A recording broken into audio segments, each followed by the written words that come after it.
देखिए आज की क्लास बहुत ही इंपॉर्टेंट होने वाली है क्योंकि ज्योमेट्री चैप्टर से आपके एग्जाम में बहुत सारे क्वेश्चंस पूछे जाते हैं। तो आज की क्लास में हम CHSL 2021 में पूरी 42 शिफ्ट में जितने भी क्वेश्चंस पूछे गए हैं उन सब को एक एक करके डिस्कस करेंगे। अब देखिए इन क्वेश्चन से आपको एक अप्रोच सीखने को मिलेगी जिसको आपको अप्लाई करना है क्वेश्चंस में, और क्वेश्चंस को किस तरीके से कम टाइम में क्वेश्चन सॉल्व किया जा सकता है ये आप यहाँ पर सीखने को मिलेगा। इसका PDF टेलीग्राम चैनल पर शेयर कर दूँगा, लिंक वीडियो के डिस्क्रिप्शन में दिया हुआ है उसका। और इससे पहले की जितनी भी क्लासेस हुई है उन सबको आप देख सकते हो SSC CHSL 2022 जो प्लेलिस्ट अलग से बना दी है चैनल पर, तो वहाँ पे सभी प्रीवियस क्लास और अपकमिंग क्लासेस आपको मिल जाएंगी चैप्टर वाइज। तो पहला क्वेश्चन देखिए आपको क्या दिया हुआ है कि आपको दिया हुआ है कि 10 सेंटीमीटर डायमीटर है और 2 पैरेलल कॉर्ड्स हैं जो ड्रॉ की गई है सर्किल में, और length of one chord is 8 and the distance between the 2 chords is 6। The length of other chord आपको फाइंड आउट करना है। देखिए ये सवाल कई बार पूछा जाता है और इसको मैंने जो कंसेप्ट है आपके साथ रिवीजन वीडियो में भी कवर किया था। देखिए क्या है इसका मामला, दो तरीके से पूछा जाता है और दोनों तरीके के क्वेश्चन है इस क्लास में मैंने ऐड किया है यहाँ पे। देखिए यहाँ पे दिया हुआ है कि 10 सेंटीमीटर व्यास है, तो मतलब क्या हो जाएगा 5 सेंटीमीटर रेडियस हो जाएगी इसकी। ये बात समझ में आई, 5 सेंटीमीटर का रेडियस हो जाएगा। आगे बोला है कि एक जो कॉर्ड है ना उसका लेंथ है आपके पास 8, तो ये पूरा 8 है, ठीक है। यहाँ पे इसका सेंटर हो जाएगा तो ये आपको 5 हो जाएगा, ओके। अब 8 कंप्लीट है तो यहाँ से परपेंडिकुलर डालते हैं इस पे कॉर्ड पे, तो ये 4 हो जाएगा, ये भी 4 हो जाएगा। इतना समझ में आ गया आपको। अब दूसरी एक और कॉर्ड है वो इधर ड्रॉ की गई है। दो पैरेलल बोला है ना कि आपसे 2 पैरेलल कॉर्ड्स हैं, तो दोनों जीवाओं के बीच की दूरी है वो आपके पास 6 मीटर दे रखी है। तो अब देखो पहले इसको देखो, ये 4 है ये 5 है, तो 3 4 5 का ट्रिपलेट आपने पढ़ा है, तो ये वैल्यू कितनी हो जाएगी 3 हो जाएगी। अब टोटल जो डिस्टेंस है ना आपके पास 6 दे रखी है, तो ये 3 हो गया तो ये भी 3 हो जाएगा। अब ये 3 है, ऑलरेडी हमने रेडियस हमने पहले ही पता लगा लिया है कि इसका 5 दिया हुआ है, तो ये 3 है ये 4 है तो ये 5 हो जाएगा। ये 3 है ये 5 है तो ये 4 हो जाएगा। ये 4 है तो ये भी 4 हो जाएगा क्योंकि ये 2 समान भागी तो होते हैं इसके, तो ये 4 4 दोबारा ये कितना हो जाएगा 8। तो मतलब ये दोनों कॉर्ड्स हैं ना आपके पास, ये दोनों बराबर ही होगी और जिनकी लंबाई कितनी हो जाएगी 8 मीटर। तो समझ में आया ये सवाल किस तरीके से किया। अगला सवाल देखिए, आपको दिया हुआ है कि एक ट्राइंगल है जिसकी साइड्स दे रखी है AB और C, तीनों की वैल्यू दे रखी है। एंगल B आपको फाइंड आउट करना है। देखिए ऐसे क्वेश्चंस में जब साइड्स दे रखी हो, एंगल फाइंड आउट करना हो, कोसाइन रूल सबसे बढ़िया काम करता है। कोसाइन रूल क्या होता है इसको देखिए, cos B हो जाएगा आपके पास हो जाएगा ये A² + C² - B² divide by 2AC। अब यहाँ पे सिंपली आपको वैल्यूज पुट करनी है। A की वैल्यू कितनी दे रखी है 5, तो 5 का स्क्वायर 25। C की वैल्यू कितनी है 3, तो 9 माइनस B का स्क्वायर ये हो जाएगा आपके पास 49 डिवाइड बाई 2AC। 5 3 15 और 30, ठीक है। ये 2AC की वैल्यू आ गई है। ऊपर देखो कितना बन रहा है, ये आपके पास 34 और ये बन जाएगा 49, तो -15 बच रहा है ऊपर। नीचे बन रहा है आपके पास 30, तो ये ओवरऑल कट पिट के -1/2 बन रहा है। ये बात समझ में आ गई। अब -1/2 बन रहा है, 1/2 हम जानते हैं कितने डिग्री पे होता है आपका कॉस में 60 डिग्री पर। ये बात समझ में आई। अगर ये प्लस का 1/2 आता तो आपका 60 डिग्री आंसर हो जाता, ठीक है। लेकिन ये आया माइनस का 1/2, तो आंसर क्या आएगा 180 में से माइनस कर देंगे 60 को, तो आंसर हो जाएगा आपका 120 डिग्री, ठीक है। तो ये आपका आंसर हो जाएगा इस पर्टिकुलर क्वेश्चन का। ये सवाल देखो अगला, 2 सर्किल है जिनका रेडियस आपको दिया हुआ है 4 सेंटीमीटर और 7 सेंटीमीटर। उनके सेंटर टू सेंटर डिस्टेंस, केंद्रों के बीच की दूरी इतनी है, तो उभयनिष्ठ स्पर्श रेखा अनुस्पर्श रेखा की आपको लंबाई निकालनी। पहले तो समझ लो कौन सी स्पर्श रेखा की बात कर रहा है, इस वाली स्पर्श रेखा की बात कर रहा है, ठीक है। ये आपके पास होती है डायरेक्ट कॉमन टेंजेंट, एक होती है आपके पास यहाँ पे ट्रांसवर्स कॉमन टेंजेंट ये वाली। इसकी जो लेंथ होती है उनका एक फॉर्मूला होता है, मैंने आपके साथ डिस्कस किया है, PDF में भी आप देख सकते हो। PDF मैंने ऑलरेडी शेयर कर रखी है आपको, जिसमें दोनों का फॉर्मूला होता है, वो आपको ध्यान रखना है। इसका फॉर्मूला क्या हो जाएगा आपके पास, ध्यान ऐसे रखना सिंपली इसको कि D² तो करना रहता है, D मतलब हो जाएगा सेंटर से centre distance minus R1 - R2, ठीक है। दोनों रेडियस का डिफरेंस लेना और उसको स्क्वायर कर देना है और इसका अंडर रूट ले लेना है, तो ये डिस्टेंस होती है। अगर यही चीज़ आपके पास ये ट्रांसवर्स वाली होती तो ये रेडियस R1 माइनस R2 क्या है, इसकी जगह R1 प्लस R2 आ जाता। समझ में आया, बस इतना सा फर्क है। अब सवाल को ये सब फॉर्मूला समझ में आ ही गया आपको। तो 12 का स्क्वायर किया 144, ठीक है, और इधर इन दोनों का माइनस करना है, ठीक है। तो ये तो क्या था 12 का स्क्वायर, ये आपके पास क्या था 4 माइनस 7, इसको माइनस किया तो कितना बन रहा है 3, तो 3 का स्क्वायर। ये सॉल्व करना है सिंपली। अब देखो इसको सॉल्व करने का भी एक तरीका है बहुत आसान। देखो 3 का स्क्वायर कॉमन ले लो दोनों से, तो यहाँ से क्या बन जाएगा 4 का स्क्वायर, ठीक है, ये 4 का स्क्वायर बन जाएगा माइनस 1 का स्क्वायर, तो ये क्या बन जाएगा 16 माइनस 1 15, तो 15। तो आंसर क्या आएगा बेसिकली, अगर अंडर रूट निकालूंगा तो 3 रूट 15 आंसर आ जाएगा, ठीक है। तो ये आपको निकालना था, ऑप्शन नंबर डी करेक्ट हो जाएगा। इसके बाद में ये वाला सवाल देखो आप, क्वेश्चन नंबर 4। इसमें क्या दिया हुआ है आपको कि 2 वृत्त है जिनकी त्रिज्याएं 12 और 8 है, ठीक है, एक दूसरे को बाह्य रूप से स्पर्श करते हैं। इन वृत्तों पर एक उभयनिष्ठ स्पर्श रेखा खींची जाती है जो M और N पर स्पर्श करती है। MN की लंबाई आपको निकालनी है। अब देखो सवाल पहले वाला और ये वाला सेम है, बिल्कुल फर्क नहीं है, बस फर्क कितना सा हो गया कि अभी ये जो सर्किल थे पहले दूर दूर थे, अभी क्या हो गया ये दोनों बिल्कुल टच कर रहे हैं यहाँ पर, तो इनकी सेंटर से सेंटर डिस्टेंस क्या हो जाएगी, इनकी रेडियस का ही सम हो जाएगा कि नहीं हो जाएगा, बिल्कुल हो जाएगा। तो इसका एक सीधा फॉर्मूला भी होता है, वो भी आपको ध्यान रखना है। फॉर्मूला सीधा क्या होता है, √2R1 × R2, ये फॉर्मूला सीधा होता है आपका। अब ये फॉर्मूला आपको याद नहीं रहता, कोई दिक्कत नहीं, आपको तो बेसिक जो पता है उससे करिए आप। इस वाले से करोगे तो देखो दोनों से करके मैं आपको बता देता हूँ। 2 × R1 × R2 करूँगा तो 12 और 8, 12 ये हो जाएगा और ये 8 हो जाएगा, ठीक है। 2 यहाँ से मैंने यहाँ पे दिया 16 बन जाएगा, तो 16 बनेगा तो कितना भार आ जाएगा, इसमें से 4 भार आ जाएगा ना, तो 4 भार आ जाएगा तो 8√6, 8√6 आंसर आना चाहिए इस वाले फॉर्मूले के अनुसार, जो कि ऑप्शन नंबर बी करेक्ट हो जाएगा। दूसरा तरीका और देख लीजिए एक और। इसमें क्या था, मैंने क्या बताया था कि आपको करना क्या है कि आपसे कौन सी वाली पूछी है, आपसे ट्रांसवर्स वाला नहीं पूछा है, डायरेक्ट वाला पूछा है। डायरेक्ट वाला पूछा तो कैसे करते हैं, ये आपके पास डी का स्क्वायर, डी क्या हो जाएगा, दोनों के सेंटर से सेंटर डिस्टेंस इस बार ऐड हो जाएगी, ठीक है, क्योंकि रेडियस ही सेंटर टू सेंटर डिस्टेंस हो जाएगी, क्योंकि दोनों एक दूसरे को टच कर रहे हैं, तो यही डिस्टेंस हो जाएगी आपके पास।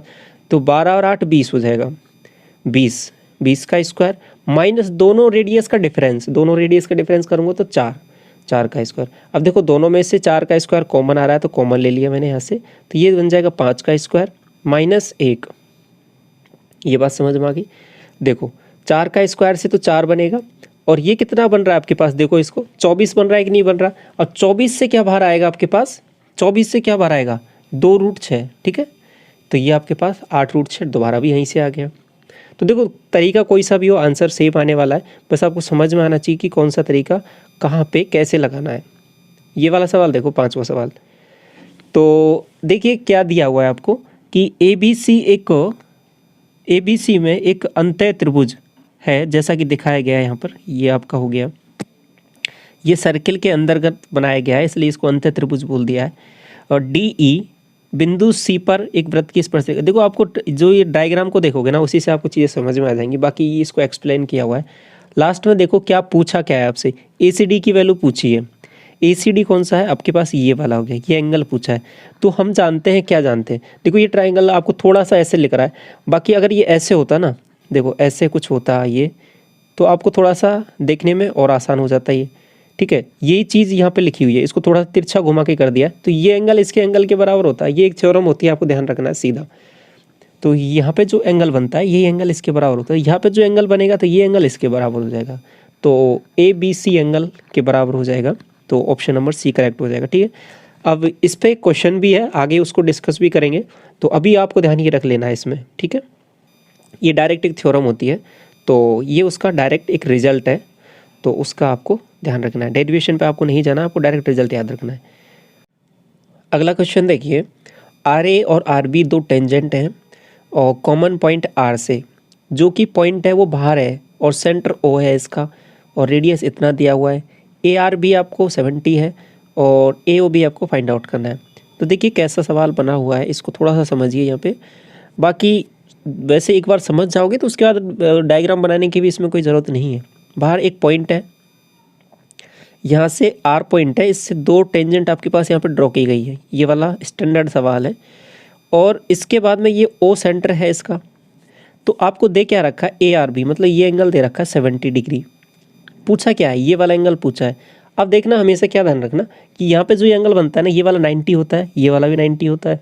तो एक जो क्वाड्रिलेटरल होता है उसके अंतर्गत एंगल का टोटल सम 360 होता है।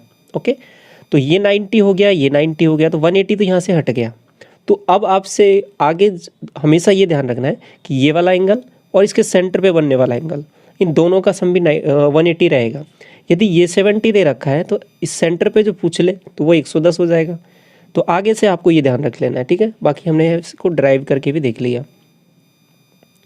ये वाला सवाल देखो कि एक त्रिभुज है, त्रिभुज में क्या दिया हुआ है आपको कि BC, त्रिभुज ABC बना लो पहले, तो ABC हो गया, और इसमें BC के समांतर AB और AC को क्रम से बिंदु P और Q पर प्रतिच्छेद करती है।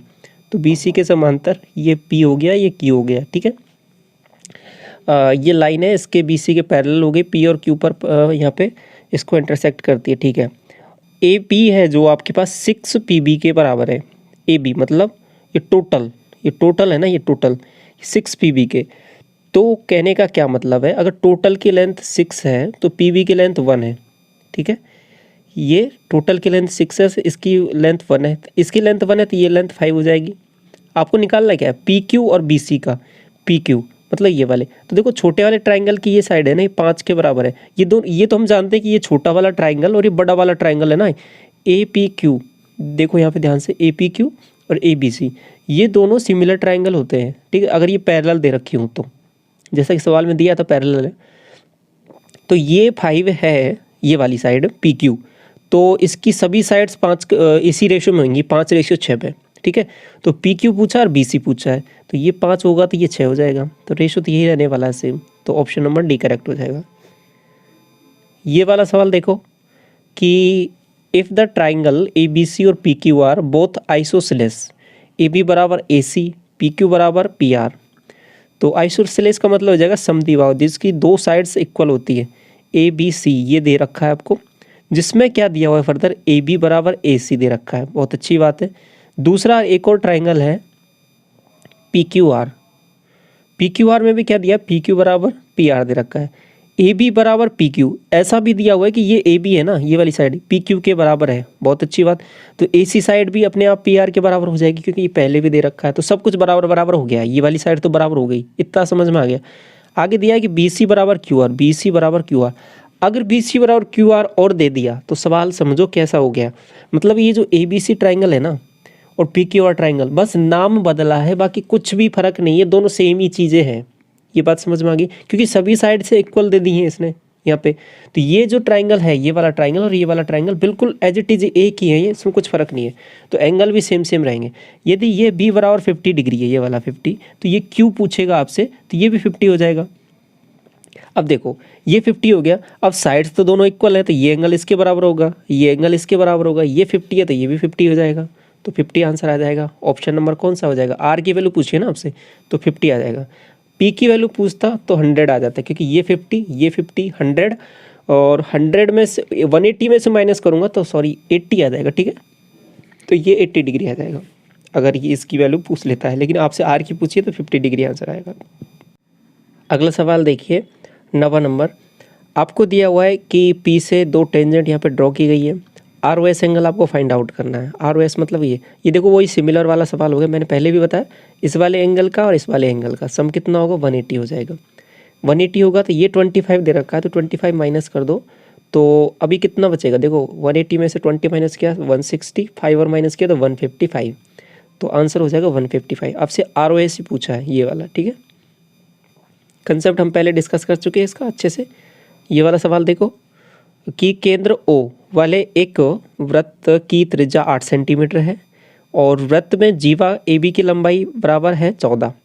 तो पहले एक सर्किल यहाँ पे ड्रॉ कर लो, और इसमें क्या करना है कि एक वृत्त की त्रिज्या दे रखी है, जीवा AB बराबर 14, ये AB हो जाएगा, AB बराबर 14 दे रखा है, और इस पे ये है ना, ये आपके पास 8 दे रखा है, ठीक है, ये 8 है, ये पूरा 14 है तो ये 7 हो जाएगा, ये भी 7 हो जाएगा। आगे क्या पूछा है कि ओ एम ए बी पर परपेंडिकुलर है, तो ये ओ है ना, ओ एम यहाँ से परपेंडिकुलर डाला है, ये तो होता ही है परपेंडिकुलर इस पर, तो ओ एम की लंबाई निकालनी है। तो सिंपली करना कुछ नहीं है, 8 का स्क्वायर माइनस 7 का स्क्वायर ये कर देना है। तो 8 का स्क्वायर हो जाएगा 64, 7 का स्क्वायर हो जाएगा आपके पास 49 49, दोनों को माइनस किया 15, अंडर रूट लेना है तो अंडर रूट 15, ठीक है। क्वेश्चन नंबर 11 देखिए, आपको साइड्स दे रखे हैं ए बी बराबर क्यू आर, बी सी बराबर पी आर और सी ए बराबर पी क्यू। आपको ट्रायंगल देखने की कौन से कॉन्ग्रुएंट होंगे। आसान तरीका क्या रहेगा कि ऑप्शन के थ्रू जाते हैं। देखिए सेम सेम का साइड सेम सेम के इक्वल होना चाहिए। देखो पी क्यू आपको दे रखा है तो यहाँ पे बी सी के बराबर दे रखा है। अब पी क्यू को देखो, अब ये तो सी ए के बराबर है तो पहला ऑप्शन तो होगा नहीं, तो ए तो हट गया। इसके बाद में इसको देखो, ए बी बराबर ए बी का रेशो दे रखा पी क्यू से, तो ए बी का रेशो यहाँ पे तो क्यू आर से, तो ये बी ऑप्शन भी हट गया आपके पास। आगे देखो सी बी का रेशो दे रखा है वो पी आर से दे रखा है, सी बी का रेशो पी आर से है, बिल्कुल सही है। बी ए का रेशो आर क्यू से है, बी ए का रेशो आर क्यू से, ये भी सही है। तो बाकी का तीसरा जो बचा है आपके पास सी ए का रेशो पी क्यू से, सी ए का रेशो पी क्यू से, ये बिल्कुल सही दे रखा है, तो सी ऑप्शन यहाँ पे बिल्कुल करेक्ट हो जाएगा। बाकी एक और बचा हुआ है उसको भी चेक कर लेते हैं। बी ए का रेशो आर पी से दे रखा है, बी ए का रेशो आर पी से दे रखा है, जो कि गलत है, यहाँ पे क्यू आर से होगा, ठीक है। देखो यहाँ पे स्टार्टिंग के दो हमने लिए हैं बी ए, तो स्टार्टिंग के इसके भी दो चेक करेंगे तो आर पी दे रखा है, लेकिन यहाँ पे तो अलग है, तो ऐसे चेक किया जा सकता है। आगे देखो ये वाला सवाल, ए बी सी में सी ए को पी तक बढ़ाया गया है, तो सी ए को बढ़ाया गया पी तक। तो सबसे पहले मैं क्या कर लेता हूँ, सी ए यहाँ पे ले लेता हूँ, तो सी ए कुछ इस तरीके से ले लेते हैं कि ये ए पॉइंट रहा और ये आपके पास सी रहा, ये बी रहा। सी ए को आगे बढ़ा दिया कितने तक, पी तक। अब आगे बोला है बी ए पी, ये वाला एंगल है ना आपके पास, ये 126 दे दिया। आगे बोला है कि बी और सी का जो रेशियो है 5:7 है, इस वाले का और इस वाले का रेशियो दे दिया आपको। तो एक 5x, अब किसी का ये भी दे रखा है ना आपको, रेशियो भी दिया हुआ है, तो ये 5x है, ये आपके पास 2x है। तो 7x की वैल्यू आपके पास 126 है, ठीक है। 18 7 126, तो एक यूनिट की वैल्यू कितनी आ गई, 18, यानी x की वैल्यू 18 आ गई। तो 18 दूना 36, तो ये हो जाएगा, और 18 पंजे 90, ये हो जाएगा। तो b और c की वैल्यू पूछी है आपसे, तो b की वैल्यू कितनी हो जाएगी 90, और दूसरे की वैल्यू क्या हो जाएगी 36। ये वाला सवाल देखो, त्रिभुज के तीनों कोणों का माप इस अनुपात में है, तो सबसे छोटे कोण का माप क्या होगा। टोटल आपके पास 180 होता है, 180 जो वैल्यू है 8 4 12 और 3 15 यूनिट की है। सबसे छोटा कौन सा है यहाँ पे, 3 यूनिट की वैल्यू निकालनी है। 3 से ये 5 बार जाएगा, 5 से इसको डिवाइड करना तो 36 आंसर आ जाएगा, ठीक है। अगला सवाल देखो, 10 सेंटीमीटर एक जीवा के एक वृत्त के केंद्र से होकर जाने वाले वृत्त का व्यास क्या होगा। अब देखो, अब जो ये का जो एक जीवा होती है, जीवा जनरली क्या होती है, कहीं से भी जा सकती है, किन्हीं परिधि पर जो सर्कमफ्रेंस पर 2 पॉइंट को मीट करने का नाम ही तो जीवा होता है, कॉर्ड होता है। अब जैसे अगर ये सेंटर से जाती है, ठीक है, तो ये क्या बनाएगा, ये डायमीटर बना देगी अपने आप में, ये डायमीटर बना देगी। डायमीटर बना देगी तो आपसे पूछा क्या सवाल में, डायमीटर ही पूछा है। तो हमेशा ध्यान रखना है कि सबसे बड़ी जो कॉर्ड होती है आपके पास, सबसे बड़ी कॉर्ड पूछ ले आपसे क्वेश्चन में, तो भी आंसर आपका क्या आएगा, डायमीटर। और डायमीटर क्या होता है कि डायमीटर भी एक कॉर्ड होती है, ठीक है, और सबसे बड़ी कॉर्ड होती है, ये हमेशा ध्यान रखना। तो अगर यदि कॉर्ड कोई सेंटर से जा रही है तो वो भी आपके पास डायमीटर होगा। तो आंसर यहाँ पे सबका एक ही होने वाला है, जो मैं बता रहा था सभी चीज़ें, आंसर 10 हो जाएगा, ठीक है। क्योंकि ये जो कॉर्ड है ना, यही वाली आपके पास यहाँ पे डायमीटर होगी। ये वाला सवाल देखो, ABC और इसका क्षेत्रफल दिया हुआ है, इसका भी एरिया दिया हुआ है, QR इतना है, तो BC की आपको वैल्यू फाइंड आउट करनी है। देखो जो एरिया होता है ना, वो आपके पास साइड्स का स्क्वायर होता है, ठीक है, साइड का स्क्वायर होता है। यदि मुझे साइड चाहिए तो मैं एरिया का क्या ले लूँगा, अंडर रूट ले लूँगा सिंपली। तो एरिया का अंडर रूट ले लूँगा, तो देखो ये ABC रहा, दूसरा आपके पास PQR है, तो अंडर रूट लिया तो ये तो 8 यूनिट रह गया, और ये आपका कितना यूनिट रह गया 11, समझ में आ गया। अब देखो दोनों, अगर ये देखो यहाँ पे भी दिया हुआ सिमिलर है, सिमिलर है तो साइड का रेशियो भी इनके ये वाले जो है ना 8:11 इसी के रेशियो में रहने वाला है। तो एक क्यू आर की वैल्यू मतलब एक साइड की आपको दे रखी है कितनी, ये दे रखी है 15.4। तो ये इसका कितना गुना है लगभग, अधिक पॉइंट को भूल जाओ आप, तो 154 समझ लो, तो 14 गुना लगभग लग रहा है आपको, लेकिन 1.4 टाइम्स है, लेकिन आप तो पॉइंट को ध्यान मत रखो, बाकी डिजिट पे काम करते हैं, तो लगभग 14 गुना है, तो इसका भी 14 गुना जाऊँगा मैं, तो 14 × 112। ठीक है, अब पॉइंट लगा लो, बाकी अब पॉइंट तो एक लगा हुआ है, तो 11.2 आंसर हो जाएगा। ठीक है, तो सी ऑप्शन करेक्ट हो जाएगा। ये वाला सवाल देखो, for what angle D is A B C congruent to D E F. तो ये ए बी सी और डी ई एफ कॉन्ग्रुएंट है, सर्वांग सम है, सब कुछ बराबर है। ए सी बराबर ये है, बी सी बराबर ये, एंगल भी आपको दिया है, डी ई की वैल्यू दे रखी है, डी एफ की वैल्यू दे रखी है।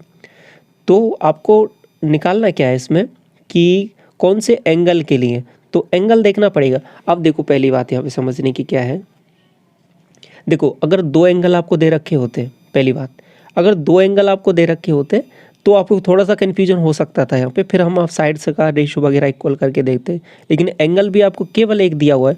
तो ये देखो, ये दो ट्राइंगल है, अपने आप में कॉन्ग्रुएंट है, एक का एंगल दिया हुआ है, दूसरे का एंगल आपसे पूछा है, तो क्या करना है, सिंपली जो एंगल दिया है ना वो दूसरे का भी वही एंगल रहेगा। ठीक है, अगर दो एंगल दे रखा होता तो हम उसके हिसाब रेस्पेक्टिव एंगल लेके देखते, लेकिन एक ही एंगल दिया हुआ है तो वो डायरेक्ट उसी का जो दूसरे वाले का होगा वो भी एंगल वही सेम रहने वाला है। ये बात समझ में आ गई। तो इस तरीके से आपका यहाँ पे आंसर होने वाला है वो 75 ही हो जाएगा। दूसरी चीज़, अगर दो एंगल दे रखे हुए तो फिर कैसे करते हैं उसको थोड़ा समझ लो। देखो ए सी और बी सी दे रखा है, तो ये ए सी रहा और ये बी सी रहा, इसकी दो साइड दे रखी है, इस पे चलते हैं, और इसका सी एंगल दिया हुआ है, इधर इस पे चलते हैं, इसका डी ई दे रखा है, डी एफ दे रखा है, और इससे डी एंगल पूछा है। अब देखो दोनों में कॉमन क्या आ रहा है, यहाँ पे सी, ठीक है, और ये सी दिया हुआ है, इधर क्या आ रहा है, दोनों में डी कॉमन आ रहा है, और डी आपको दिया हुआ है, मतलब डी पूछा है, तो समझ गए रेस्पेक्टिव एंगल ही है ये जैसे यहाँ पे जो जिसका एंगल सी होगा उसका सेम वैल्यू डी की एंगल की होगी, तो ऐसे भी देख सकते हो। तो एंगल डी की वैल्यू भी क्या हो जाएगी, 75 हो जाएगी। समझ में आया थोड़ा थोड़ा। ये वाला सवाल देखो, कह रहा है कि कौन सा जो ऑप्शन है वो त्रिभुज की साइड से नहीं हो सकता। अब त्रिभुज की साइड से नहीं हो सकता का मतलब क्या हो जाएगा, एक ही चीज़ हमने पढ़ी है कि दो साइड, किन्हीं भी दो साइड को यदि मैं ऐड करता हूँ तो वो तीसरी साइड से वैल्यू है वो ज़्यादा आती है, हमेशा ध्यान रखना, तीसरी साइड से वैल्यू ज़्यादा आती है हमेशा। तो देखो यहाँ पे करते हैं 9, 12, 15, ये तो अपने आप में क्या है कि एक ट्राइंगल की साइड्स होती है, ये तो एक राइट एंगल ट्राइंगल हो गया। देखो 3 कॉमन लो तीनों में से, तो 3, ये हो जाएगा 4, ये 5, 3, 4, 5 तो ट्रिपलेट होता है, ये तो ट्राइंगल की साइड्स हो गई। 20, 20, 20 हो सकती है, क्यों नहीं हो सकती, क्योंकि अगर समद्विबाहु त्रिभुज है मेरा पूरा, ठीक है, पूरा समबाहु त्रिभुज है जिसकी सभी साइड्स इक्वल होती है, तो 20, 20, 20 हो सकता है, बिल्कुल हो सकता है। 3, 4, 5 ये अभी हमने देख लिया। लास्ट वाला देखो थोड़ा गौर से, दो साइड्स को सम करो, देखो 5, 3, 8, तीसरी साइड से ज़्यादा है, बिल्कुल सही बात है। इन दो का सम किया, 3 और 1 4, तो 4 किया, जबकि 4 तो छोटा आ गया 5 से, 4 तो छोटा आ गया 5 से, तो दो साइड्स का सम तो ज़्यादा आना चाहिए, लेकिन ये तो छोटा आ गया, तो ये ऑप्शन नहीं हो सकता, ये साइड्स नहीं हो सकती ट्राइंगल की। ठीक है, अगला सवाल देखो, 12 सेंटीमीटर त्रिज्या वाले वृत्त के केंद्र से 18 सेंटीमीटर दूर किसी बिंदु से खींची गई स्पर्श रेखा की लंबाई आपको फाइंड आउट करनी है। तो करना क्या है, क्या दिया हुआ है, ये 12 सेंटीमीटर इसकी रेडियस है, यहाँ से इस पर एक स्पर्श रेखा खींची गई है बाहर पॉइंट से, जो सेंटर से 18 सेंटीमीटर दूरी पर है। हम जानते हैं ये वाला एंगल होता है ना स्पर्श रेखा, आपके पास 90 डिग्री एंगल बनाती है, तो ये 18 दे रखा है आपको। देखो अब तरीका क्या हो जाएगा, 18 का स्क्वायर माइनस 12 का स्क्वायर। अब थोड़ा सा सिंप्लीफाई कैसे कर सकते हैं, देखो 6, 6 कॉमन आ रहा है ना, तो 6, 6 कॉमन ले लो, 6 दूनी 12, तो 6 यहाँ पे आ जाएगा, 6 के साथ मल्टीप्लाई कुछ चीज़ आने वाली है, 6 ये 2 आ जाएगा, और ये आपके पास कितना आ जाएगा, 6 से 3 आएगा ना, ये 3 आ जाएगा, ये 2 आ जाएगा, तो 3 का स्क्वायर माइनस 2 का स्क्वायर कर लो, बस ये इससे भी आंसर आ जाना है वही। तो 3 का स्क्वायर किया 9, 9 माइनस 4 कितना आ जाएगा 5, तो √5, तो 6 √5 ये आंसर हो जाएगा आपका। तो ऑप्शन नंबर कौन से में दिया हुआ है, ऑप्शन नंबर बी। ठीक है, तो देखो ऐसे आपको सवाल को थोड़ा सा छोटा ज़रूर कर लेना है, क्योंकि अगर हो रहा है तो सवाल। तो अब देखिए ये वाला, इसका फॉर्मूला मैंने डिस्कस किया है, क्या डिस्कस किया है कि अगर ये अंदर की तरफ कट करते हैं, डोज की फॉर्म में डिस्कस किया था रिवीजन वाली वीडियो में। अगर ये अंदर टच करते हैं तो इस वाली साइड इस वाली का मल्टीप्लाई, इस वाली का मल्टीप्लाई बराबर रहता है। तो देखो 8 तिया 24, 24 बराबर किसके रहेगा, 6 इंटू सी एल के। तो सी एल का ये हमें वैल्यू निकालनी है, तो 6 का इसमें भाग दे दूंगा तो 4 आंसर आ जाएगा। ठीक है, सीधी वैल्यूज भी दिख रही है यहाँ पे, तो 6 चौके 24, 8 तिया 24। ठीक है, तो आगे बोला है कि एक वृत्त की 15 सेंटीमीटर लंबी चाप केंद्र पर इतने डिग्री का कोण बनाती है। तो वृत्त की परिधि, अब देखिए वृत्त की परिधि का मतलब क्या होता है कि वृत्त की परिधि मतलब इसके सेंटर के चारों ओर, यहाँ पे एक केंद्र होता है इसका, इसके चारों ओर पूरा 360 एंगल बना रही है, तो इसकी परिधि बन जाती है। ठीक है, इस पे रखकर मैंने एक रेडियस को पूरा घुमा दूँ 360 डिग्री, तो एक आपका एक परिधि बन जाती है, पेरीमीटर बन जाती है, पूरा सर्कमफ्रेंस बन जाती है। ठीक है, एक सर्किल का। अब देखिए जो 15 जो वैल्यू है ना, ये आपके पास कितने की है, 24 डिग्री की है। आपको 360 डिग्री की वैल्यू निकालनी है, सिंपली बस इतना सा करना है और कुछ भी नहीं करना। तो कर लो इसको सॉल्व, 12 दूना 24, 12 3 36, 30, 3 से काटा 15 हुआ, तो 15 को मल्टीप्लाई किया 15 से 225, ऑप्शन नंबर डी करेक्ट हो जाएगा। समझ में आया, 15 किसकी वैल्यू है, 24 की, निकालनी किसकी है, 360 की। ये वाला सवाल देखो कि दो स्पर्श रेखाएं टीपी और टी क्यू भार बिंदु टी से वृत्त वाले केंद्र ओ पर खींची जाती हैं। तो खींच देते हैं यहाँ से टी से। बोला है टीपी बराबर 7 सेंटीमीटर, टीपी और टी क्यू है, ये 7 है। टी क्यू क्या होगा, देखो ये तो बहुत आसान हो गया। टीपी देखो बाहर से यदि मैं इस पर टेंजेंट खींचता हूँ तो दोनों की लेंथ हो तो बराबर होती है। देखो टीपी बराबर टी क्यू हो जाएगा, तो ये 7 है तो ये भी 7 रहेगा। ठीक है, इसमें तो कुछ सॉल्व करना ही नहीं है, डायग्राम भी बनाने की ज़रूरत नहीं है। ठीक है, ये वाला सवाल देखो, ए बी सी एक त्रिभुज है जिसमें डी ई पैरेलल है आपके पास बी सी के, और ये आपको रेशियो दिया हुआ है। तो ये वही वाला सवाल है, अभी हम थोड़ी देर पहले डिस्कस भी किया था ये वाला। तो ये ए बी सी हो जाएगा, और ये आपका डी ई है जो इसके पैरेलल है। ए डी का जो रेशियो दे रखा है डी बी से, ए डी का जो रेशियो है डी बी से, मतलब ये 9:8 है। तो टोटल कितना हो जाएगा, 17। ओके, पूछा क्या है डी ई का, इस वाली साइड का रेशियो बी सी से, ये वाली साइड तो 9 ही हो जाएगी। ठीक है, 9, और बी सी से मतलब इस वाली से पूरी कितना था, 17, तो 9:17। ये कौन सा ऑप्शन है, option number A. Question number 23 देखिए, आपको दिया हुआ है पी क्यू और आर एस दो समांतर जीवाएँ हैं जिनकी लंबाई 10 और 24 है और केंद्र के ए की तरफ स्थित हैं और उनके बीच की दूरी 7 है। तो वृत्त की त्रिज्या आपको निकालनी है। देखो पहले सवाल में मैंने डिस्कस किया था, सबसे पहला था इस क्लास का, उसमें कि मैंने कहा था कि आगे हम एक क्वेश्चन और डिस्कस करेंगे जिसमें ये जो कॉर्ड है ना आपके पास दोनों एक साइड होती है। उस वाले में क्या था कि केंद्र सेंटर के दोनों तरफ थी। इस वाले में क्या हो गया है कि जो कॉर्ड्स हैं वो ए की तरफ हैं। अब क्या फ़र्क हो जाएगा, कुछ फ़र्क नहीं होगा। देखो एक कॉर्ड ये रहा, और देखो थोड़ा सा बड़ा बना लेता हूँ डायग्राम। यहाँ से एक कॉर्ड तो नीचे है और एक कॉर्ड ऊपर है, तो अब जो सेंटर के बिल्कुल पास होगी उसकी लंबाई थोड़ी सी ज़्यादा रहेगी। तो ये बात समझ में आ रही है। तो एक है आपके पास 12, कंप्लीट 24 है तो 12 हो जाएगा ना, और सेंटर से यहाँ वाली ये वाली रेडियस इसकी कितनी दे रखी है आपके पास, आपको रेडियस आपको निकालनी है। ठीक है, अच्छी बात है, रेडियस तो आपको निकालनी है। और इस वाले को देखो, दूसरे नीचे वाले को और देखा मैंने, तो ये कितना दे रखा है, 24 दे रखा है, और एक दे रखा है 10, तो ये 5 हो जाएगा और ये भी 5 हो जाएगा। अब देखो 5 और 12 दिखते ही आपके दिमाग में कुछ कुछ आ रहा है कि 5 12 13 का ट्रिपलेट होता है, मैंने पहले भी बताया था। तो ऐसे सवाल ट्रिपलेट से हो जाते हैं आसान। तो यदि मैंने थोड़ी देर के लिए इसको 13 मान लिया, ठीक है, रेडियस को, अब मुझे पता नहीं है 13 आएगा नहीं आएगा, लेकिन मैंने 13 माना, तो देखो सवाल हो रहा है क्या सॉल्व। देखो ये 13 हो गया तो ये पूरा 12 है, यहाँ से यहाँ तक ये 12 है तो ये 5 हो जाएगा। अब इस वाले को देखो, इस वाले को, ठीक है, बाहर वाले को, तो यदि ये 5 है, ठीक है, ये यहाँ तक का 5 है, ये वाला 5 था, ये हमने रेडियस 13 माना, तो ये कंप्लीट ये 12 हो जाएगा। तो अगर ये 12 है, ये 5 था, तो ये कितना हो जाएगा, 7। सवाल में 7 कुछ दिया है क्या, 7 दिया है, कह रहा है कि दोनों जीवों के बीच की दूरी है। हमारे पास भी 7 ही आ रहा है, दोनों जीवों के बीच की दूरी, दोनों कॉर्ड्स के बीच की दूरी। तो मतलब ये जो वैल्यूज मानी है ना 13, ये बिल्कुल सही है। तो रेडियस क्या हो जाएगी इसकी, 13 हो जाएगी। तो ऐसे सवालों को और ट्रिपलेट से बहुत आसानी से किया जा सकता है। ठीक है, बाकी जो बेसिक अप्रोच है उससे करोगे तो वहाँ से भी आ जाएगा आंसर, उसमें भी कोई बड़ी बात नहीं है। ये बात समझ में आ गई, ट्रिपलेट आपका यहाँ पे सही सूटेबल बैठता है।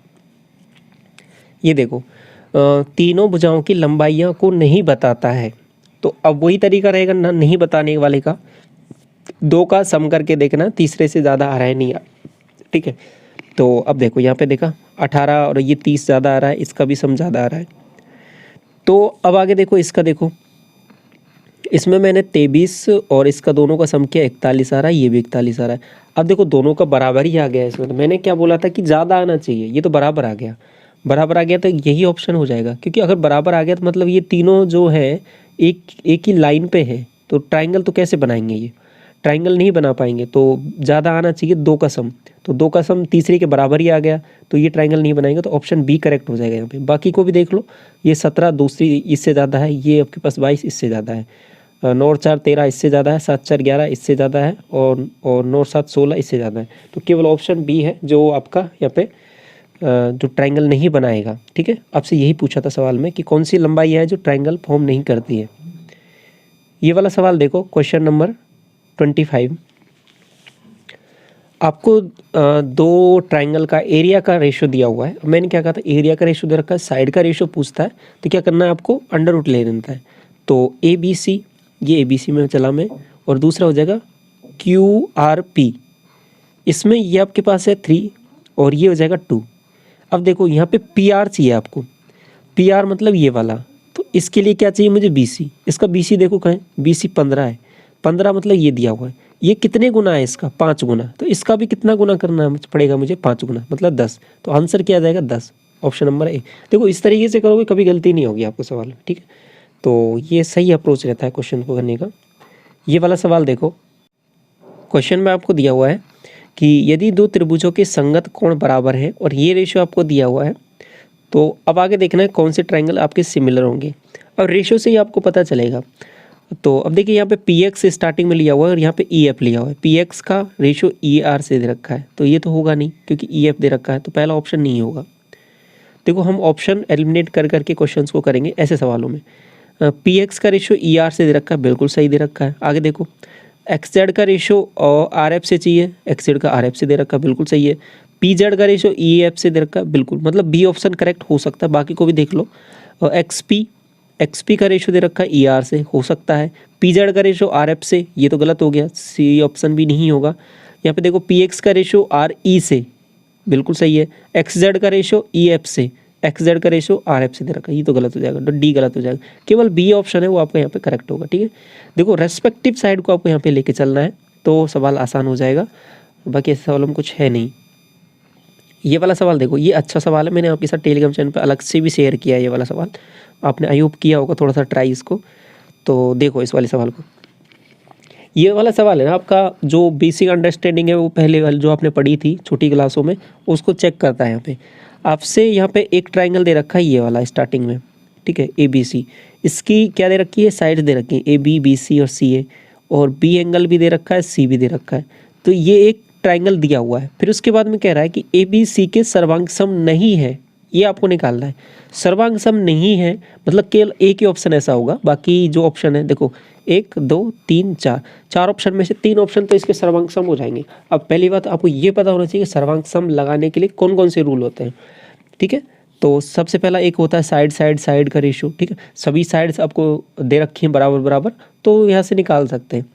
तो एक होता है आपका 2 साइड दे रखी हो और उनके बीच में एक एंगल दे रखा हो, तो इस तरीके से भी कर सकते हो, तो इस तरीके से कर सकते हो। बाकी 2 एंगल दे रखे हो और एक साइड भी दे रखी हो तो भी हो जाएगा। तो ये अलग अलग रूल्स हैं इसको करने के, तो अब यहाँ पे समझते हैं इनको। बाकी इस पर एक अलग से क्लास भी ले लूँगा और इसमें और अच्छे से इसको डिस्कस कर लेंगे इस वाले कंसेप्ट को। यहाँ पे पहले इसको समझते हैं। DEF दिया है जिसमें DE EF और EFD, ये तो आपके पास सभी साइड्स दे दिए, देखो 4 5 और 3.6, 4 5 3.6। इसमें तो क्या किया इस वाले ट्राइंगल में, तो आपको सभी की साइड इसी साइड के इक्वल दे दी है, तो ये ट्राइंगल तो अपने आप में इसके सर्वांग सम हो ही जाना है। अगर सभी साइड्स इस वाले ट्राइंगल की दूसरे वाले ट्राइंगल की सभी साइड्स बराबर दे रखी हैं, तो ये दोनों अपने आप में सर्वांग सम हो ही जाने, तो एंगल तो अपने आप बराबर हो ही जाएंगे। तो ये बात तो समझ में आ गई। तो ये ऑप्शन तो सर्वांग सम है, DEF है, ठीक है, DEF है। आपको निकालना नहीं है वाला कौन सा ऑप्शन। GHI को देख लो एक बार, GHI में क्या दे रखा है कि ये बराबर है ना एच आई, ये आपके पास 5 दे रखा है और दो एंगल आपको बराबर दे रखे हैं। अब देखो एक नियम समझना हमेशा ध्यान से, देखो दो एंगल यदि ये दे रखा है 54.4 और ये 45.5, यहाँ पे 54.4 45.5, अगर दो एंगल किसी ट्राइंगल के दूसरे किसी ट्राइंगल के दो एंगल के बराबर है तो तीसरा एंगल इसका बचा हुआ है, तीसरा एंगल उसका बचा हुआ है, तो तीसरा एंगल भी बराबर होगा, ये हमेशा ध्यान रखना। क्योंकि दो ही बराबर है तो तीसरा क्या हो जाएगा 180 माइनस दोनों एंगल, और इधर क्या हो जाएगा 180 माइनस दोनों एंगल, तो तीसरा एंगल भी बराबर हो जाएगा। तो इस वाले ट्राइंगल का तीसरा एंगल भी इसके बराबर है, इस वाले के। अब मुझे एक साइड और चाहिए, अब देखो साइड भी दे रखी है, एक 5 की है, तो इसमें देखो एक 5 की है क्या कोई, हाँ है 5 की, तो समझ गए। तो ये वाला ट्राइंगल भी किसके हो जाएगा, इसके क्या हो जाएगा कॉन्ग्रुएंट हो जाएगा। तो जी एच आई भी है, ये भी ऑप्शन नहीं हो सकता। ये बात समझ में आ गई आपको, तो इम्पोर्टेंट है, इसको थोड़ा अच्छे से समझते हुए चलो। अब इसके बाद में देखो जे के एल पे चलते हैं, ठीक है। जे के एल में क्या मामला बना रखा है इन्होंने, देखो दो साइड्स इक्वल दे रखी है और यहाँ पे एक एंगल दे रखा है। अगले वाले में देखो दो साइड्स इक्वल दे रखी है, एक एंगल दे रखा है। अब इनमें दोनों में चीज़ों को समझना कि क्या मामला है, ये आपको पता चल पाएगा डायग्राम बनाने के बाद में। डायग्राम बनाने के बाद में कैसे, देखो मैंने यहाँ पे एक छोटा सा डायग्राम ABC वाला बना दिया, ये A रहा, ये B रहा, ये C रहा, ठीक है।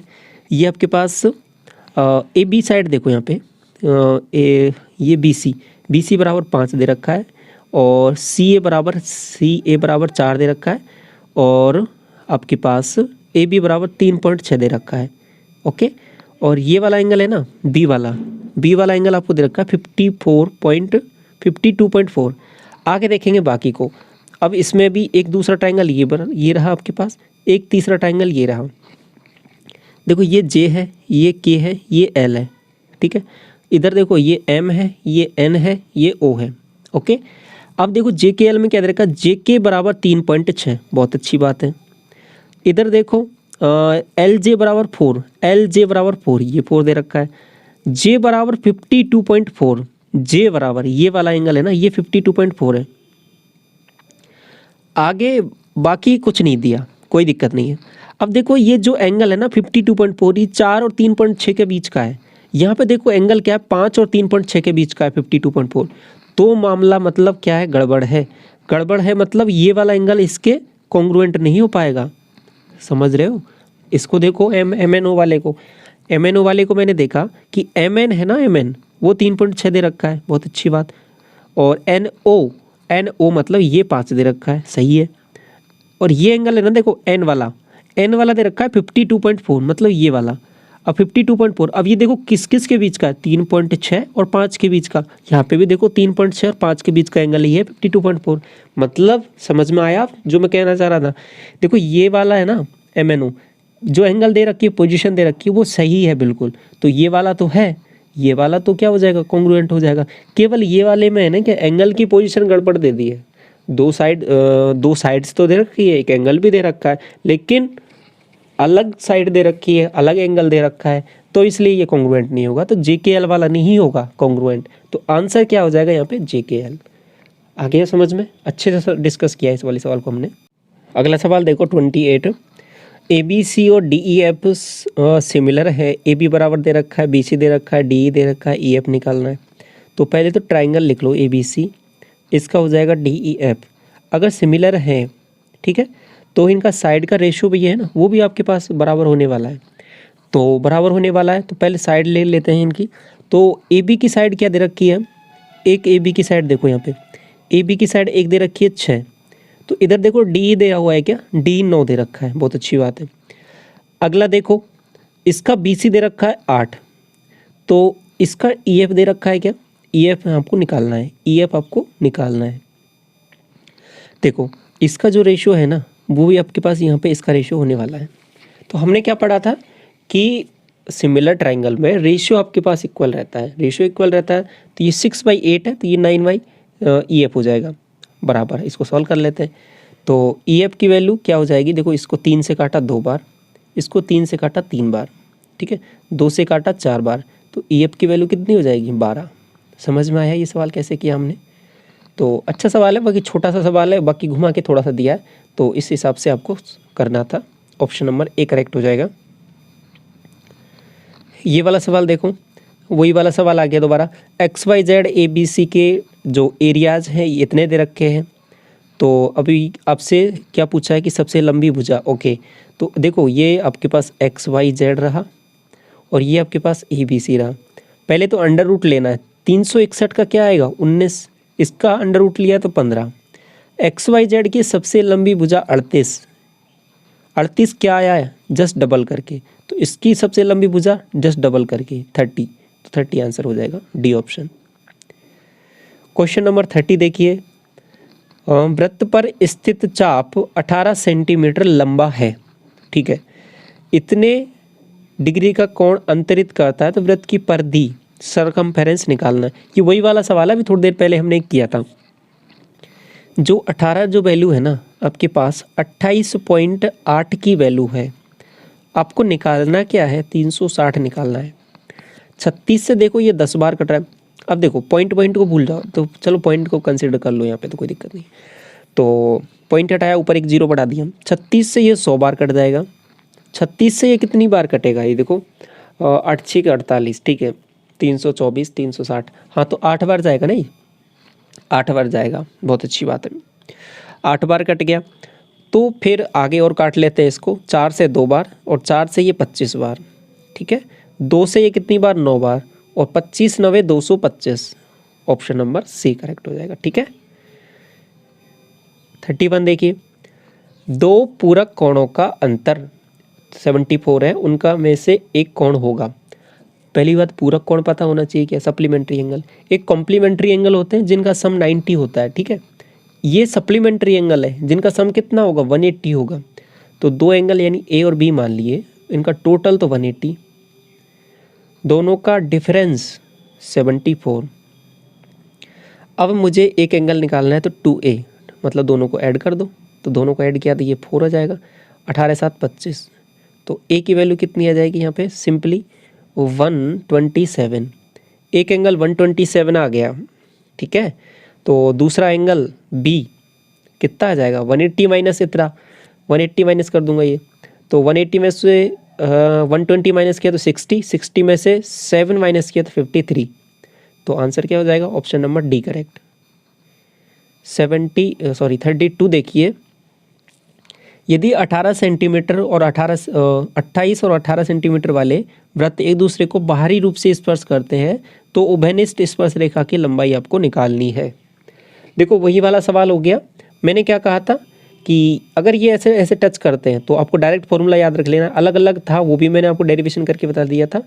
तो अगर दोनों बाहर रूप से करें डायरेक्ट ये फॉर्मूला याद कर लो आप, तो 2R1 × R2, ठीक है, तो 2 है।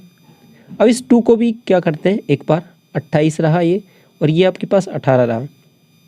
देखो ऑप्शन बहुत क्लोज हैं आपके पास, क्लोज हैं तो कुछ करना पड़ेगा इसका जुगाड़। क्या करते हैं देखो, इस 2 को मैं अंदर लेके जाता हूँ, 2 को अंदर लेके गया तो ये 4 बन जाएगा अंदर जाके, ठीक है। तो अंदर क्या बना देगा देखो, तो ये 28 था, 56 112, 112 × 18 ये बन गया। इसको मल्टीप्लाई कर लेते हैं, 18 दूना 36, 3, 18 एकम 18, 3 21 और 18 एकम 18 और 2 20, 2016। तो अंडर रूट में है 2016, इसका आपको निकालना है अंडर रूट। अब देखो कैसे निकालेंगे, अब थोड़ा सा यहाँ पे समझने की चीज़ है वो इम्पोर्टेंट। देखो अब देखो ये ऑप्शन है ना लगभग 44.9, ये 45 के लगभग है। अब मुझे नहीं पता यहाँ पे क्या आंसर आने वाला है, लेकिन मुझे क्या पता है कि 45 का स्क्वायर पता है मुझे। 45 का स्क्वायर निकालना आसान भी होता है। देखो 5 का तो हो जाएगा 25 और 4 का हो जाएगा 4 × 5 = 20, तो 2025 होता है ना, वो 45 का स्क्वायर होता है। ये जो 2016 है तो लगभग इसके करीब है कि नहीं है, बिल्कुल करीब है। अब देखो आप कहोगे कि 42 तो होगा नहीं, ये भी नहीं होगा, ये हो सकता है 44.12, ये हो सकता है, लेकिन ये ज़्यादा 44 के करीब है, ज़्यादा ये 44 के करीब है। तो 45 के करीब कौन सा है, 45 के करीब ये ज़्यादा है, ये ज़्यादा है करीब, तो आंसर ये होगा आपका, डी ऑप्शन नहीं होगा। बात समझ पा रहे हो मैं क्या कहना चाह रहा हूँ? तो आंसर क्या हो जाएगा 44.9। अगर फिर भी आपको डाउट रहता है ऐसे क्वेश्चंस में तो सिंपली क्या कर सकते हो, 3 ऑप्शन तो आपके पास हट गए, ठीक है। दो ऑप्शन में थोड़ा सा, दो ऑप्शन हट गए, दो में कन्फ्यूजन है, तो मल्टीप्लाई करके भी देख सकते हो 44.9 को 44.9 से, तो भी ये आपके पास इसके करीब आ जाएगा। ठीक है, तो एक तरीका ये हो गया। बाकी यहाँ पे सीधा सीधा दिख भी रहा है, ऑप्शन क्या हो जाएगा, सी करेक्ट हो जाएगा। ठीक है, ये वाला सवाल देखो, देखो ये सवाल अभी थोड़ी देर पहले भी आया था, मैंने बताया था, वहाँ पे केवल आपसे रिजल्ट पूछा था, यहाँ पे वैल्यूज पूछ लिए। तो क्या दिया हुआ है कि ये ट्राइंगल दे रखा है, ट्राइंगल से देख के, ये जो फिगर देख के आपको पता लग जाएगा।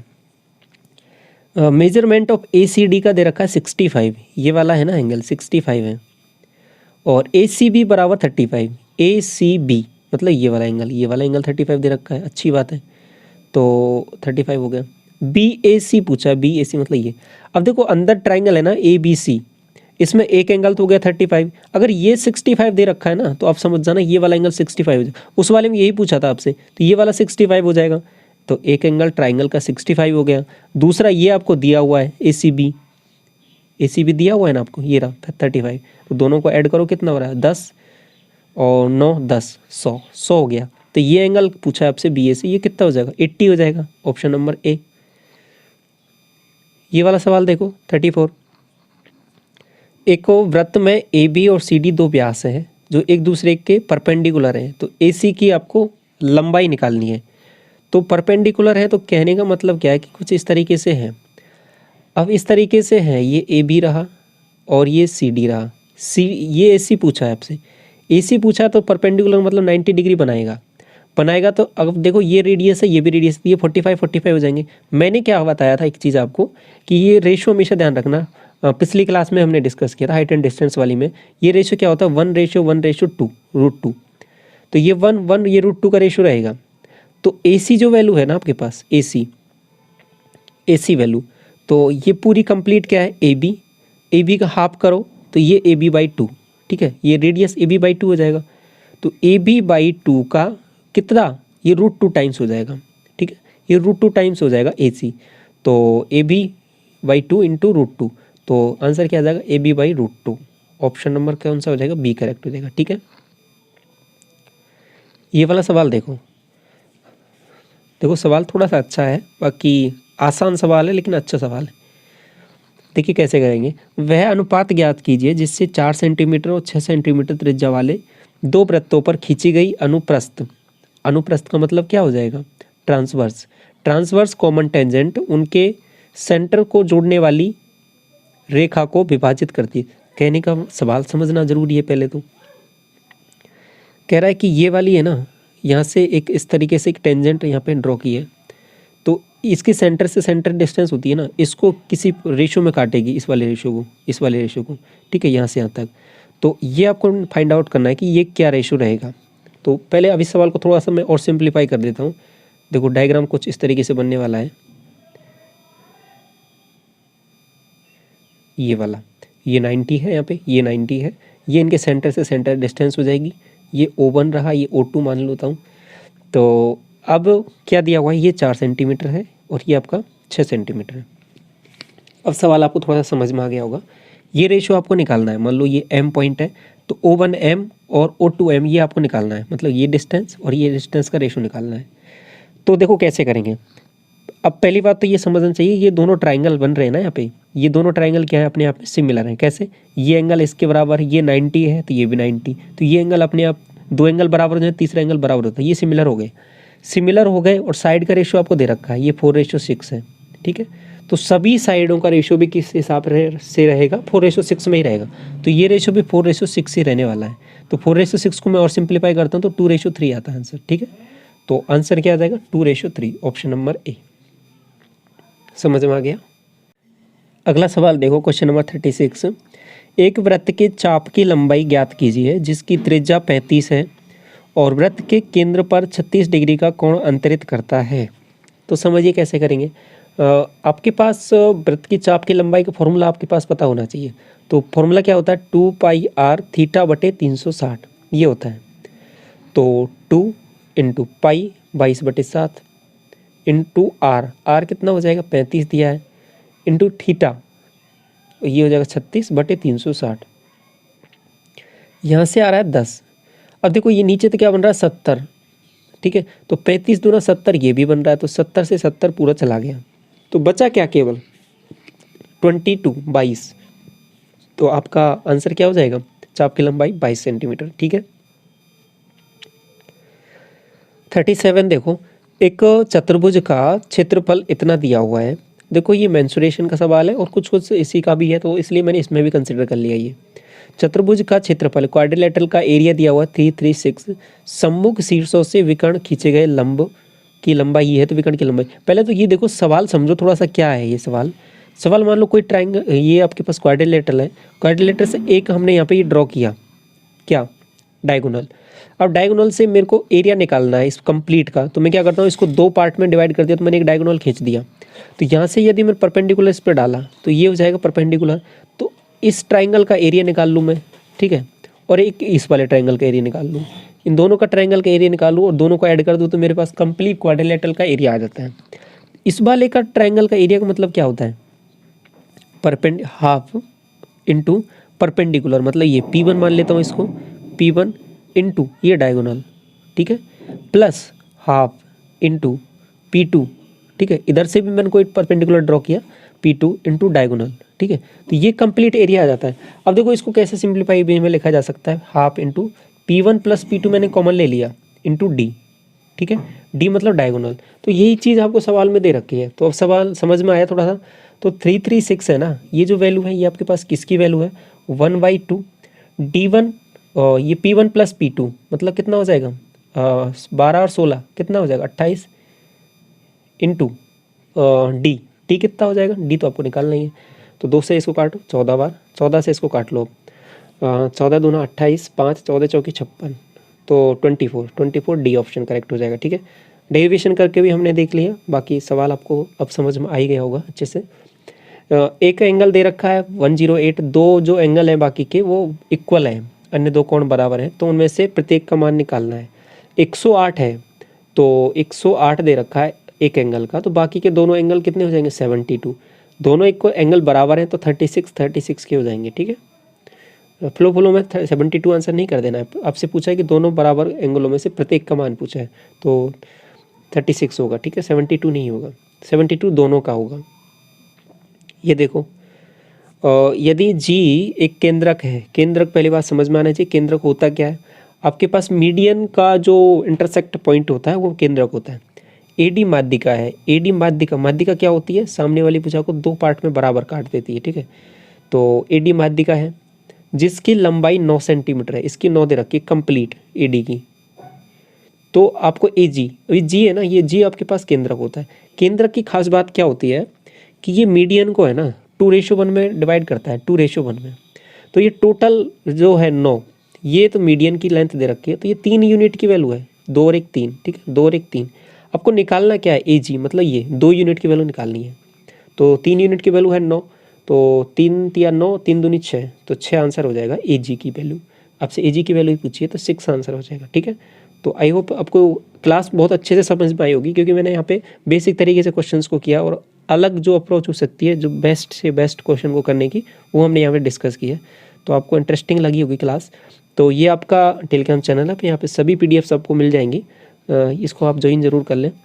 तो यहाँ पे ऑलरेडी जो भी क्लास होंगे उनकी सभी की PDF अवेलेबल है, और बाकी ये वाली वीडियो भी यदि आपने नहीं देखी तो इसको ज़रूर देख लें, क्योंकि इसमें हमने कंप्लीट मैथ को डिस्कस किया है, जो भी इंपॉर्टेंट कंसेप्ट है उनको नोट्स की फॉर्म में, और फॉर्मूला जो इंपॉर्टेंट है क्वेश्चन भी यूज़ होते हैं, तो मैं आपको जब बीच बीच में बताता हूँ कि ये वाला फॉर्मूला यहाँ से देख लो, यहाँ से देख लो, तो वो इसी क्लास के रिगार्डिंग बोल रहा हूँ।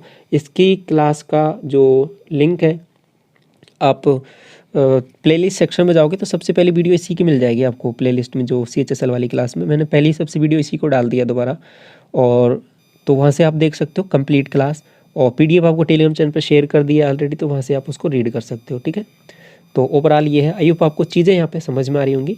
तो यदि कंटेंट आपको अच्छा लग रहा है तो वीडियो को लाइक ज़रूर करना, और चैनल पर पहली बार विजिट करो, चैनल को सब्सक्राइब जरूर कर लें। Thank you so much.